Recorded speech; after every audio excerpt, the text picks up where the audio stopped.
За сайн байцгаана уу? Өнөөдөр бид бүхэн бүсчилсэн хөгжил хамтын шийдэл сэдвээр ярилцгаар энд хүрэлцэн ирлээ. За энэ удаагийн дугаарт Говьалтай аймгийн цогц сумын удирдлагууд иргэдийн төлөөлөл оролцохоор хүрэлцэн ирсэн байна.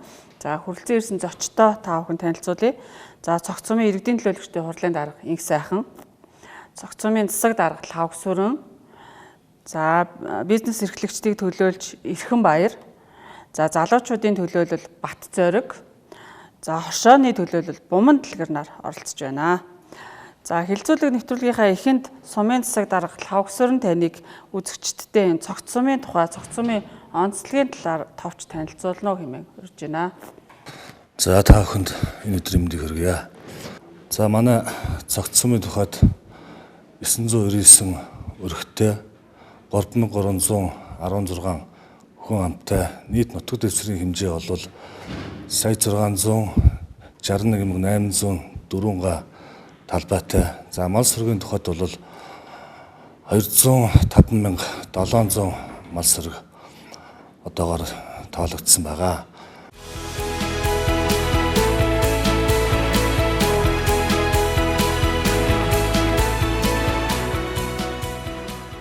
За газар зүйн байршлын тухайд бол Алтай салбар улсын дунд говийн атуу ширүүн уур амьсгалтай цөлөрхөг уул хэрийн бүст оршдог юм сум байгаа.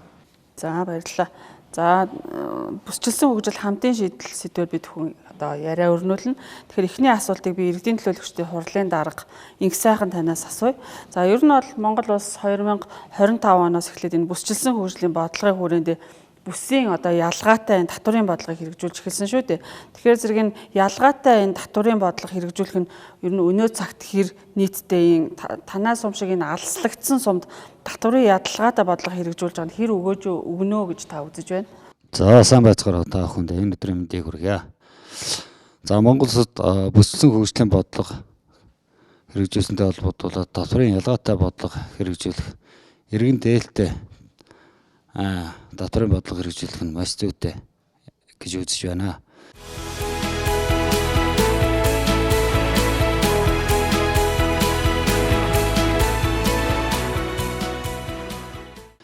За манай сумд одоо алгагдсан 1000 гаруй километрийн зайтай сумд татврын ялгаатай бодлого хэрэгжүүлвэл бас оновчтой байх гэж үзэж байна. За Монгол улсад одоо халамжийн бодлого хавтгаарсантай холбогдуулан иргэн бүр татвар төлөх системд нэвтэрж татврын боловсролыг багангийн боловсролын сурах бичигт одоо мэдээлэл тусган зүйтэй гэж үзэж байна. За Лхавг Сүрэн засаг даргаас асууя. За ер нь цогц сум эдийн засгийн хувьд бие даасан одоо сум болох боломжтой юу? Ер нь та бүхэн бие даасан сум болохын тулд ер нь та бүхэнд ямар шийдэл байна? За манай сумын тухайд газар нутгийн онцлог за мөн одоо алслагдсан сум хүн амын төвлөрөл зөөлсөн дид үтс бас таараа хөгжсөн сум учраас бас эдийн засгийн бие даасан байдлыг бол сумд бол хангахад бол бас хүндрэлтэй байгаа. Гэхдээ аймгийн одоо хүнийхээ хөгжлөөр одоо улстай манлайлал нэгэд зорилттой ажиллаж байгаа. Энэ зорилтын хүрээнд бид нар иргэдийнхээ орлогыг нэмэгдүүлээ. За давхар одоо иргэд маань яаж орлого олдог болох вэ? Өрхийнхөө үйлдвэрлэлийг яаж нэмэгдүүлэх вэ гэдэг тал дээр бид нар бас бодлого боловсруулад ингэж ажиллаж байгаа. Хамгийн гол нь хүний хөгжлийг одоо ярихын тулд бид нар иргэн бүр одоо орлоготой болох, өрхийн орлогыг нэмэгдүүлэх нь бол чухал зүйл гэж үзээд аялал жуулчлалын салбараас, мал аж ахуйн салбараас яаж орлого олдог болох вэ? Газар тариалангаас яаж одоо орлого олж өрхийнхөө орлогыг нэмэгдүүлэх вэ гэдэг тал дээр сумын одоо иргэдийн төлөөлөгчдийн хурлаар одоо бодлого боловсруулад ингэж ажиллаж байгаа. Тэгэхээр яг манай сумын тухайд бол эдийн засгийн одоо сумаа одоо эдийн засгийн бие даасан байдал руу шилжүүлэхэд бол өнөөгийн энэ нөхцөл байдал бол бас боломжгүй гэж бид нар үзэж байгаа. За мөн манай сум бас дид үтс мөн хөгжсөн дээрээс нь одоо уул дуурхай хөлийн одоо бомбын гарцгүй учраас бид нар бол бие даасан эдийн засгийн бол сумдаа бий болоход бол бас тийм таатай биш боломжгүй гэж үзэж байгаа. Тодруулаад асуу. Ер нь хүн амын төвлөрөл багтай тий алслагдсан энэ сум татврын ямар бодлого хэрэгжүүлвэл тохиромжтой вэ? Та тэр талаар санал хэлээч, нэмж хэлээч.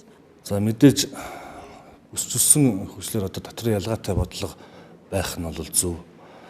Нэгдүгээрт одоо хүн амын төвлөрлийг одоо бий болгохын тулд ажлын байрыг нэмэгдүүлэх ёстой.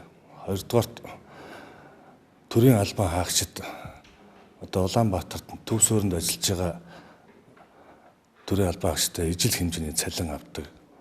Ижил хэмжээний одоо орлого олдог болох. За олсон орлогоосоо татврын ялгаатай бодлого хэрэгжүүлж одоо баруун бүстэй ялангуяа алцагдсан одоо манай сумд одоо хүн амын орлогын татврыг одоо маш бага хэмжээнд 1% болгодог юм уу.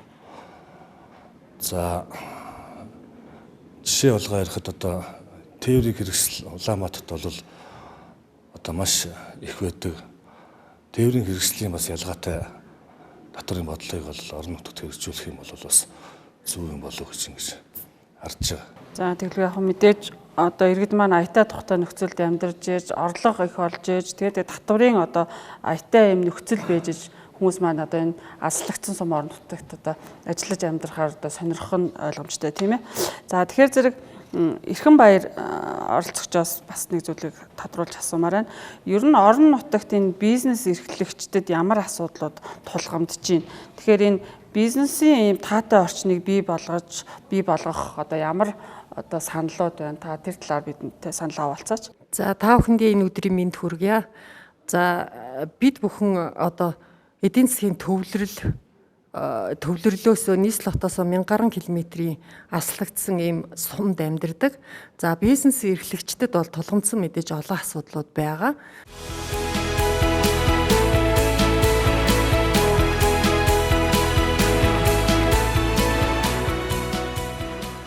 За саяын ярьсанчлан одоо татврын ээлтэй бодлогоос хүсүүлээд за зах зээлээс алслагдсан хамгийн одоо өндөр өртөгтэй өргөн хэрэглээний бараа бүтээгдэхүүн хэрэгэлдэг. За мөн одоо бас жилийн 4 улиралд дулааны улиралд нь бол одоо хүнсний бүтээгдэхүүнийг 1000 км тээвэрлж ирнэ гэдэг бол бас тухайн бараа бүтээгдэхүүний чанар аюулгүй байдалд хэрхэн нөлөөлөх үү?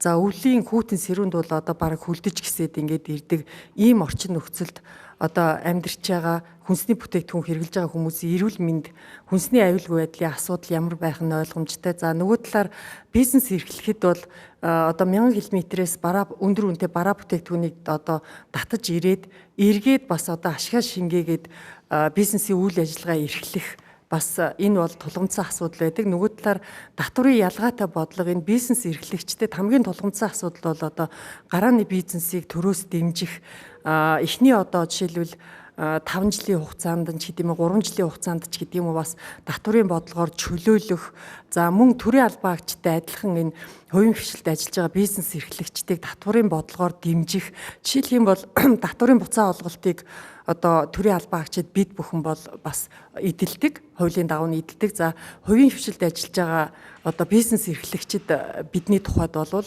одоо бага хэмжээний бараг л одоо хөдөлмөрийн үнэсний доод хэмжээний цалин авдаг учраас одоо татврын буцаа олголтыг хэрвээ бид нар одоо авах юм а гэхэд мэдээж одоо маш олон ийм одоо жилийн хугацаатай одоо хэрэгжих юм боломж орчин нөхцөл ийм ялгаатай байдал байгаа даа энэ татврын зах зээлээс алслагдсан одоо манай сумын тухайд гэх юм бол төрийн 5 байгууллагт одоо тодорхой тооны 200 гаруй төрийн албан хаагч ажилладаг. За хувийн хвшил бизнесийг хөгжүүлнэ гэхэд бол бас одоо газар зүйн байршил, төвөөс аслагдсан байдал гэх мэтийн онцлог одоо нутаг орны онцлогтой холбогдсон энэ ялгаатай байдлаас болоод ажлын байр бол маш их одоо бас тулгамдсан асуудал байдаг. Ажлын байр бий болгох энэ асуудал. Тийм учраас энэ хувийн хвшил бизнес эрхлэгчдийг төрөөс өөр татврын бодлогоор одоо ээлтэй бодлогоор маш сайн дэмжээсэй. Энэ гадаадын хөгжилтэй орнууд шиг иргэн бүрийг татварт төлдөг тийм системд хамруулах. Тэгээ тэр нь бол маш бага хэмжээтэй байгаасай гэдэг ийм одоо бас ийм хүсэлтэй байдгаа бизнес эрхлэгчийн хувьд. За дараагийн дугаард бизнесийн тэр ээлтэй орчин бүрдүүлэхийн тулд ер нь бол түрүүний ярьсан нөгөө хүнсний аюулгүй байдалтай холбоотой аслагдсан тэр нөгөө хамгийн өндөр өртөгтэй одоо бараа бүтээгдэхүүн хэрэгэлдэг энийг одоо ямар ээлтэй орчин бүрдүүлэх бодлого барих вэ гэхээр ер нь бол одоо хүнсний бүтээгдэхүүнүүдийг тийм хүргэлтийн үйлчлэгээ байвал ямар юм бэ?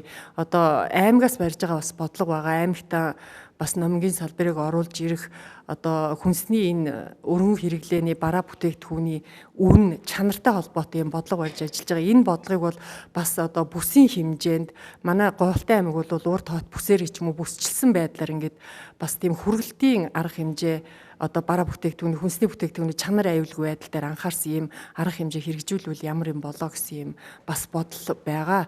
Тэгээ сум орон нутгийн хэмжээнд бол бизнес эрхлэгчдэд дэмжих зорилгоор 2012 оноос хойш бидний мэдих одоо сум хөгжүүлэх сан гэж байсан. Тэр маань одоо хоршоо хөгжүүлэх сан болсон. Хоршоо хөгжүүлэх сангаасаа бид нар 12 оноос хойш бол иргэн төлөлтөөр ингээд эргээд санхүүжигдээд явдаг. Одоогийн байдлаар сумын хэмжээнд 5 аж ахуй нэгж 15 иргэнд 235 сая төгрөгийн одоо дэмжлэг үзүүлээд ингээ бизнес эрхлэгчдэд дэмжиж ажиллаж байгаа. За баярлалаа. Ер нь гарааны бизнесийг төрөөс дэмжих, за тийм үү татврын энэ буцаа олголт юм уу хувийн хвшлийн одоо хүмүүст иргэдэд бизнес эрхлэгчдэд олгох. За иргэнд ээлтэй шийдвэрүүдийг бас төрөөс гаргах юм санал шийдлүүд бас хэлсэнд баярлалаа. За дараагийн бид бүхний ярилцах сэдв болохоор энэ бүс орон нутагт ажиллаж амьдарч байгаа энэ залуусын оролцоог хангаж залуусын хөгжлийг дэмжих асуудал бол маш чухал байгаа. Тэгэхээр зэрэг энэ талаар хэдүүлээ ярилцъя. За засаг даргал хавгсрын танаас асууя. Ер нь танаа сумын тухайд түрүүн дурдсан нэг 3316 хүн амын хэдэн хувийн залуучууд эзэлж байна. За тэгээд залуучуудын хөдөлмөр эрхлэлтийн хувь ер нь хэдэн хувьтай байна? За манай сум нийт 3316 хүн амтай. Үүний одоо 26%-ийг залуучууд эзэлж идэг. За нийт хөдөлмөр эрхэлж байгаа иргэдийн нэг 34%-ийг одоо залуучууд эдэлж байгаа юм статистик тоо мэдээ байгаа. Тэгэхээр зэрэг та бүхэн энэ орон нутагта залуучуудыг энэ ажиллах амьдрах нөхцөлийг одоо бүрдүүлж байгаа, сайжруулж байгаа ямар юм бодлого барьж ажиллаж байна? Одоо залуу төрийн албан хаагчдыг орон сууцжуулах хөтөлбөрт хамруулах, за мөн одоо аймагаас явуулж байгаа орон сууц хөтөлбөрт одоо залуучуудаа хамруулах, за шинээр гэр бүл болж байгаа залуучуудыг малжуулах, за цоо малтай амьдрал ахын одоо бас нэг боломжгүй залуучуудаа бас малжуулах гэх мэтлэн одоо сум орон нутгийн зүгээс залуучуудаа хандсан юм бодлого шийдвэрүүдийг бол гаргаад явж байгаа. За залуучуудын төлөөлөл болж оролцож байгаа Батцоргоос асууя. Ер нь орон нутагта ажиллаж амьдрах одоо энэ боломж хэр байна? Залуучуудад одоо чиглэсэн ямар ажил арга хэмжээнүүдийг хийгээсэй гэж хүсэж байна. Танаа сумын тухайд ер нь залуучууд бидэнд ийм ээлтэй ийм шийдвэрүүд гаргаад явж байгаа нь сайшаалтай сайн байна гэж хэлэхээр одоо туршлагууд байвал бас дурдаач. За сайн бацгаана уу та бүхэнд өнөөдрийн мэнд хүргэе. За манай сум орон нутгийн тухайд гэвэл одоо шинээр малчин өрх болж байгаа. Залуу малчин гэр бүлдээ 50 тонны тоо толгой одоо бог малаар тусламж үзүүлдэг. За тэгээ сумын иргэдийн төлөвшөлтөд хурлын төсөл хөтөлбөр байгаа. Оюунлаг цогт хөтөлбөр хэрэгжсэн байгаа.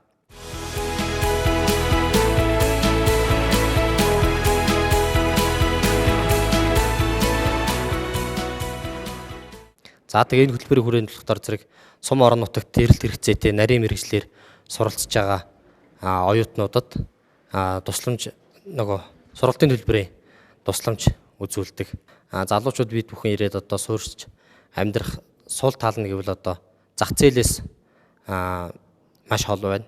1000 гаруй километр гэдэг бол зах зээлээс хол худалдан авах, худалдан борлуулах тал дээр сул талууд их байна.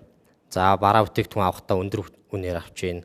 Худалдан борлуулахдаа одоо шат шатны дамжлагын хүмүүс одоо ашиг орлого хараад бага үнээр борлуулах одоо түүхийд энэ гар дээр одоо гар урлалын зүйлсийг бага үнээр борлуулах тиймэрхүү сул талтай байна. За тийм ер нь бол нэг хот хөдөөгийн ялгаа аль болох багасаал иргэн болгон багасчих юм бол иргэн болгон мэдээж одоо төрсөн нутагта аятаа тухтай амьдрахыг бүгдээрээ одоо зорилгоо явах үү. Тэгэхээр зэрэг энэ залуучууд руу чиглэсэн энэ ажил арга хэмжээнүүдийг хэрэгжүүлээд явах, үргэлжлүүлээд та бүхэн маань хэрэгжүүлээд явах юм бол цогц сумын одоо залуучууд сум орон нутагт ажиллаж амьдрах нь тодорхой баха. За дараагийн сэдв болохоор зэрэг энэ орон нутгийн онцлог тохирсон аялал жуулчлалыг хөгжүүлэх талаар бас хэдүүлээ ярилцъя. Засгийн газрын үйл ажиллагааны хөтөлбөр, аймгийн засаг даргын үйл ажиллагааны хөтөлбөрч тусгагдсан энэ аялал жуулчлалын төрөлжсөн аялал жуулчлалыг хөгжүүлэх чиглэлээр одоо олон ажлуудыг хийхээр төлөвлөгдсөн. За тэгэхээр цогц сум бол ялтчгүй одоо Говьалтай аймгийн аялал жуулчлалын гол бүс нутгуудын нэг. За алдарт ээж хайрхан уул гэхэд л одоо зорж очдог хэдэн одоо мянган аялагч амрагчид жилийн 4 улиралд зорж очдог тийм ээ. Тэгэхээр зэрэг засаг дарга логос өрн та ер нь энэ аялал жуулчлалыг танай сум хөгжүүлэхэд тулгамдж байгаа ямар асуудал байна? Энийг шийдэл одоо арга зам юу байна гэж та бүхэн бас харж байна. За манай сумын тухайд аялал жуулчлалын одоо Говьалтай аймгийн бас гол бүс нутаг ээж хайрхан уулыг түшгэлсэн аялал жуулчлал хөгжих боломжтой. Говийг тархан таасыг тааст газрыг түшгэлсэн аялал жуулчлал хөгжих боломжтой. Мөн одоо говийн ховор одоо амьтдыг түшгэлсэн. За мөн хил дагах аялал жуулчлалууд ингээд хөгжих боломжтой гэж бид хүн үздэг. Тэгэхээр бидний зүгээс аялал жуулчлалыг хөгжүүлэх тал дээр бол баримталж байгаа бодлого юу гэхээр аялал жуулчлалыг яаж газар тариалантай холбож өгөх вэ? Яаж газар тариалан аялал жуулчлалтай холбох вэ? Мал аж ахуйгаа яаж аялал жуулчлалтай холбох вэ? Аялал жуулчлалаас яаж иргэд маань одоо ашиг орлого олдог болох вэ гэдэг тал дээр бол сум орон нутгийн зүгээс бодлого боловсруулад аялал жуулчлалын чиглэлээр үйл ажиллагаа явуулж байгаа иргэд аж ахуйн нэгжийг бол орон нутгийн зүгээс баггүй хэмжээнд одоо дэмжиж ингээд ажиллаж байгаа. За аялал жуулчлалыг хөгжүүлэхэд одоо гол толгомдож байгаа асуудал бол мэдээж дид үтс. Зам харилцаа манай сум руу хөгжөөгөө учраас аялал жуулчлал хөгжих нэг одоо бас бэрхшээл болж байгаа. Мөн дээрээс нь тог эрчим хүчний асуудал тулгамдж байгаа. Өнгөрсөн жилийн тоогоор ээж хайрхан уулыг зорж ирсэн аялагчд бол нэг 6,000-аас 7,000 орчим одоо гадаад хотоодын аялал жуулчд ирсэн гэж үзэж байгаа. За мөн эрг сонирхолтой бас маш олон хүмүүс байж идэг. Яагаад ирж чаддгүй юм гэхээр ээж хайрхан руу очиход зохицол сум руу очиход одоо зам хэцүү, заслам замгүй гэдэг одоо энэ шалтгааны үндсэн дээр ингээд жуулчдын тоо бол бас нэг хурдтай өсч өгөхгүй байгаа. Тэгээд хоёрдугаарт бол энэ аялал жуулчлалын одоо бизнес эрхлэх сонирхолтой иргэд аж ахуйн нэгжид хөрөнгө мөнгөний асуудал маш их тулгамдж байгаа. Тэгэхээр төр засгаас одоо аялал жуулчлалыг дэмжсэн одоо ногоон зээлүүдийг одоо их хэмжээгээр олноор олгож өгөх юм бол энэ манай сумд бол аялал жуулчлал бүрэн хөгжих боломжтой гэж үзэж байгаа. За би Буман дэлгэрээс бас асууя. Говьалтай аймгийн засаг даргын үйл ажиллагааны хөтөлбөрт мань тусгагдаад байгаа юм үрхийн аялал жуулчлалыг хөгжүүлэе гэж бас яригадаад байгаа. Тэгэхээр зэрэг энэ малчин өрхүүд маань энэ аялал жуулчлалаас орлого олох боломж бололцоо ер нь юу байна? За сайн байцгаана уу? Та бүхэнд энэ өдрийн мэндийг хүргэе. За ерөөхдөө бол малчин өрхүүд маань яг энэ аялал жуулчлалыг дагаад одоо өөрсдийн цагаан сүү цагаан эдээ болоод сүү цагаан эдээг бол борлуулах, за тэрнээсээ ашиг олох ийм зүйлүүд бол нээлттэй байгаа.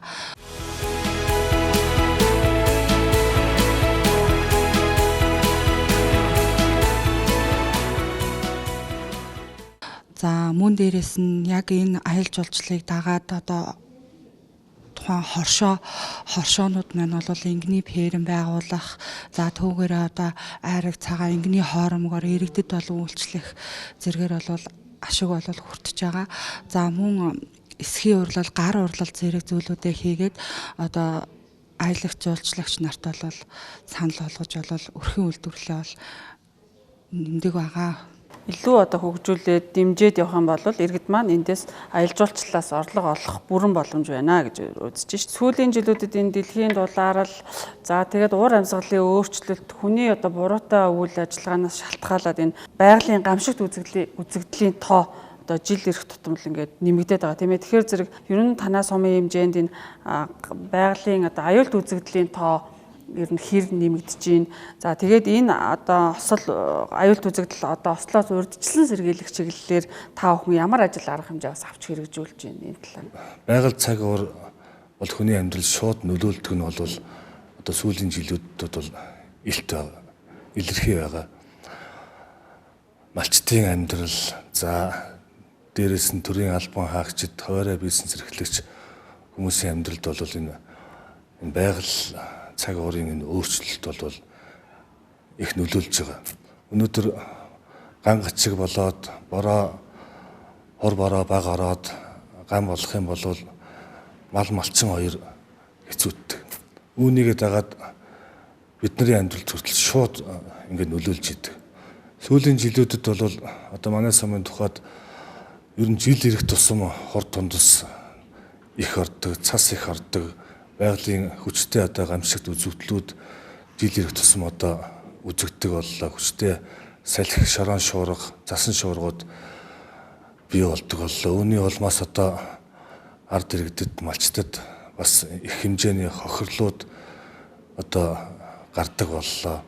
Тэгэхээр сум орон нутгийн зүгээс энэ байгалийн гамшигтай тэмцэх, за урдсан сэргийлэх чиглэлээр бол энэ аймгийн онцгой байдлын газар, за мөн сумын онцгой комисс, сумын юунаас ингээд тодорхой хэмжээний ингээд урдсан сэргийлэх арга хэмжээ аваад явж байгаа. Бэлэн байдлыг хангах тал дээр за гамшигын нөөц үрдүүлэлт энэ дээр сум орон нутгийн зүгээс одоо орон нутгийн хөдөлгөөний сангаас гэж жилдний 30-40 сая төгрөгөөр үүсдэг жилийн нөөц бүрдүүлэх, за зарлан мэдээлэх одоо мэдээ юу хүрэх чиглэлээр ингээд ажлыг бол зохиогоод явж байгаа. За дараагийнхаа сэдвээр хэдүүлээ ярилцъя. Орон нутагт энэ хувийн хвшлийг дэмжих чиглэлээр за буман дэлгэрээс асууя. Ер нь одоо та бүхэн орон нутагт энэ хоршоо мөн хувийн хвшлүүд үйл ажиллагаа явуулахад одоо түрүүнд бас нэлээдгүй дурдлаа шүү дээ. Дэд үтцлийн аслагдсан байдал, за тийм ээ татврын энэ одоо бодлогууд гэдэг ингээд тулгамдж байгаа асуудлууд байна. Тэгэхээр зэрэг ер нь ямар үйл ажиллагаа явуулвал биднэрт одоо ээлтэй байна гэж та бас саналаа бүхэнд бас хэлээч. Хоршоо байгуулад малчид маань бол шинэ хоршоо хөдөлгөөнөр бол мал худалдаж авах, тоног төхөөрөмж авах, газар тариалангийн тоног төхөөрөмж авах гэд нэлийн хэдэн төслүүд бол банкнаас бол авсан байдیں۔ За тэгээд тухайн хоршоо хэдийгээр мал аваад малчтын амжиргаа ингээд одоо мал нь өсөөд ингээд явж байгаа боловч эргээд нөгөөнийг махны чиглэлээр гаргасан болвол махаа эргүүлээд Улаанбаатар хот руу ч юм уу алслагдсан газраас зөөхөд тээвэр зардлаас өсвөлээд асар их зардал их гардаг. Тэгээ энэ нь болохоор нөгөө малчид маань бас их шантрах, тэгээд нөгөө тээвэрлэхэд бас асуудал өндөртэй. Дээрээс нь ноос ноолоор яг гараад явах үе зарим үед бол бас тухайн үедээ ноолоор авах үед одоо унсан байх ийм тохиолдлууд бас гардаг. Тэгэхээр яг одоо малчтын бэлтгэж байгаа зүйлийг яг гар дээрээс нь юм уу махын ингээд яг ирээд ингээд авдаг байвал бас зүгээр юм уу, яг нийтээр нь компанид ажиллаар ч юм уу бас зүгээр юм уу, тэр ноолорыг ч бас мөн адилхан яг ирээд авдаг, эсвэл тэр одоо тэр ноос ноолоор бас бэлтгэх эсвэл арга зүйн яг сургалт мургалтын яг иргэд дээр нь малчид дээр нь өөрсдөд нь яг зааж өгвөл бас зүгээр юм уу, биднэрт бас мэдээлэл бас их тутмаг бас их зүйл байдаг учраас гэж бол харж байгаа. За тэгээ мөн одоо нэг хоршоо байгуулад бид нар зээл тусал авсан боловч энэний дараах нөгөө нэг татврын сургаалт мэдээлэл яг хэрхэн үр дүнг хэрхэн яг нийгмийн даатгалаа яаж түлхэх ингээд яг хоршооны хүн бүрт одоо бас дэлгэрэнгүй сайхан бас тийм сургаалт мэдээлэл бас их дутуу байт юм болоо гэж харж байгаа. Тэгээ малчид маань бол хоногийн 24 цаг нойр хоолгүй завгүй их байдаг учраас мэдээлэлээс бас их хоцроод байна. Малчид хоршоологчдыг одоо эргэж бас чадахжуулах, тэднийг байнгын мэдлэгээр одоо хангаж явах шаардлагатай байна гэж бас үзэж байна шүү дээ. За баярлалаа. За бид бүхэн энэ ер нь бүсийн хөгжлийн талаар бас тодорхой санал, шийдлүүд ярилцлаа. Тэгэхээр ер нь бол бүсчилсэн хөгжлийн гол зорилго бол энэ төвлөрлийг сааруулад тэнцвэртэй одоо байдлыг, хөгжлийг орон нутагт бий болгоод нөгөө талаас өрхийн орлого бүтээж иргэд маань одоо эрүүл аюулгүй энэ орчинд баталгаатай орчинд ажлын байраар ингээ хангагдах юм бол амьдралын чанар нь сайжраад орон нутагтаа ингээд байнга одоо ажиллаж амьдрахад чиглэгдэж байгаа. Тэгэхээр зэрэг манай оролцогчид энэ хөдөө орон нутагтаа ажиллаж амьдарч байгаа бизнес эрхлэгчдийг одоо урт хугацааны за тэгээд бага хүдээ зээлийн бодлогоор дэмжих, гарааны бизнесийг дэмжих, за тэгээд аялал жуулчлалын одоо чиглэлээр одоо үйл ажиллагаа явуулж байгаа оршоо иргэд аж ахуйн нэгжүүдэд ногоон одоо зээл олгох, за тэгээд дээрэс нь бас малчид энэ хоршоологчдыг чадварчуулах, за тэгээд дээрэс нь энэ уур амьсгалын өөрчлөлтөд тасан цогцох чиглэлээр бас ажлууд авч хэрэгжүүлвэл зүгээр байна гэсэн юм санаачлагууд гаргаж ярилцлаа. Тэгээд өнөөдрийг хилэлцүүлэхт оролцсон та бүхэнд баярлалаа. Бидний ярилцлагыг тухлан үзсэнд үзэгчдээ баярлалаа. Баяртай.